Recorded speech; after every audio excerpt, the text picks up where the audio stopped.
The first novel I wrote was called When the Angels Spoke. I think I'm going to be updating the version because I don't think it was the best proofreading editing, but it was exciting to do. I did it just weeks before COVID shut down the world, and I'm going to be getting back to my writing. I am Jacqueline of JacquelineNichols.com, and writing has always been a passion of mine, but for the last 5 years, I've been a bit distracted, and now that I've sold my agency, I'm going to go back to my writing. And I've been thinking a lot about this title, When the Angels Spoke. And I'm going to actually be doing a whole series of books on When the Angels Spoke. I realize that this has actually been my message in life, and my angels have been getting louder and louder lately. And so I'm going to be telling you more stories that have happened when I've listened to the angels. So as you likely know if you've been following my channel, I am off to New Zealand next week, and it's because the angels told me to do it. The angels tell me things in a very clear, precise manner. I have a gift. I do chat with 4 fat cherubs up on my right side. And the reasoning that I love to share this is because the information has been life-changing every single time. And I've had some very distinct moments. And even though I will admit I get a little overwhelmed, like my doing this trip is not just a easy peasy, let's just do it because I feel like it. I think that it is definitely a moment in my life that I just need to go do something very different and unique. I got very comfortable in Playa del Carmen, Mexico, and I love it. I love my friends. I miss them all so much. But my angels have something else they want me to do, and I am up for a treasure hunt. So as I was packing my bags, getting ready to leave last Friday, all I kept hearing were stories of what's next, what's happening next. So I was able to have peace in making this decision. It is definitely a bittersweet. I'm very, very happy that I'm off to my next thing, but I do miss the life that I created. And that's normal, and that's because I have abundance in my life. But what's powerful is thinking about how I am focused on listening to what the angels have to say. When the angels speak, they would like for you to listen too. Are you listening to your angels? My angels told me back at the beginning of March that I needed to go to Auckland, New Zealand at the end of August and be there for 4 weeks to a month. And I kept saying, why do they keep saying this? Why? I've got other things I could go do. Other people were asking me to travel. I have a friend in Greece.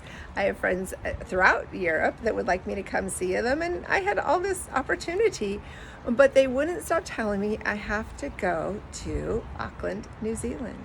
I need to explore New Zealand. And I was like, I just don't know why. So I kept waiting. And then finally on July 8th, which is actually my little brother's birthday, a brother of mine that passed away, my brother Mike, it finally all came together, and I just said, okay, I'm going to go for it. I'm going to get the ticket. And I did. I bought a round trip ticket, so I will be flying out on August 26th. And who knows, maybe my trip will be extended, maybe it'll be shorter, but I'm following the guidance of the angels. When they give me specific details, I listen and things happen.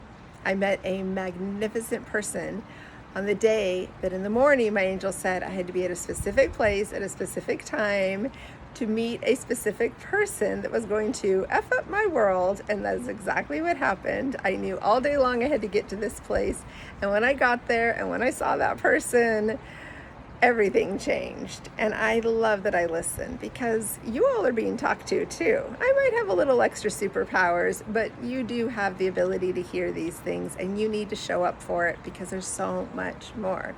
Or maybe you need to just get an angel session with me so we can talk in more in-depth detail. The great part about being open to listening to what the angels have to say is that you have a partnership. You're not doing everything all alone, because that can be very daunting and exhausting. What you do have is support, and you have others, spiritual, that want to do these journeys with you. They want to go do fun things. They want to go see things. They want to explore. So your angels sometimes are poking and prodding, not just for you, but for them too. The exciting part about this is I know I am following my angel-led purpose, my direction, and I am doing exactly what I'm called to do. So, are you listening to your angels? Oh, look at that sunshine just bouncing off the top of my head. I am loving it. It's so beautiful. But my angels have a plan. I have to say, I'm going to have moments I'm going to get nervous and stop and say, what am I doing? This is crazy. but the voice and logic and the message I'm getting from the angels is actually louder than my nerves. I just am going to do it. Everything's going to be fine. I have lots of possibilities, and I'm opening myself up. I'm curious, when's the last time you took a full leap of faith? No one there to catch you, no one to greet you, nobody that you even know is going to be where you're traveling, but you're doing it because you know something is telling you to go. I'd love to hear your story. And if you're wanting some encouragement, inspiration, and ideas, then you need to just go for it. You need to know that there is a big, beautiful world out there, and there are so many people that would love to meet you, not to mention places your angels would like to go. So show up for the life that you want. And I'd love to keep this conversation going. So make sure you like, comment, and subscribe.